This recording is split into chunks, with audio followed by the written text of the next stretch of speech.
So guys आता आम्ही निघालेत आपल्या वसईतले क्रीप्स एक्सप्लोअर करायला.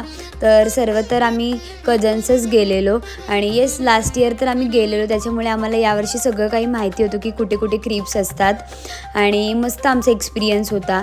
आपल्या वसईतल्या ख्रिस्ती बांधवांनी जे येशू जन्मानिमित्त आणि न्यू इयर निमित्त जे क्रीप्स बनवले होते ते आम्ही बघायला गेलेलो आणि ज्या क्रीप्समध्ये एवढी छोटी छोटी डिटेलिंग आणि एवढे छोटे छोटे कॅरेक्टर्स दाखवलेले ना, ते बघून आम्हाला खूप आनंद झाला आणि त्याचा मी फीडबॅक वगैरे सुद्धा तिकडे दिला. आणि अजून एक सांगायचं झालं तर आपल्या वसईची एक खासियत आहे, आपल्या वसईमध्ये ना खूप विविध धर्माचे लोक राहतात, पण जसे सण येतात तेव्हा सगळेजण मिळून मिसळून नांदतात. हे खूप शिकण्यासारखं आहे आपल्या वसईकडून. आणि तिथे ना एक रॅली आलेली आणि ती रॅली इतकी ती सगळेजण एन्जॉय करत होते आणि त्या रॅलीमध्ये एक अशी गोष्ट झाली आहे ती तुम्हाला बघायची असेल तर तुम्हाला आपल्या विथ नेहा पाटील या यूट्यूब चॅनलवर जो फुल व्लॉग आलेला आहे त्यामध्ये दिसून जाईल, तर तुम्ही नक्कीच जाऊन बघा.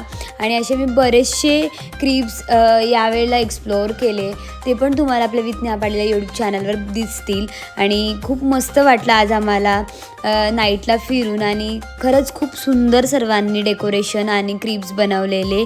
सो येस ते बघून आम्ही घरी निघालो. That's it for the day. Bye bye.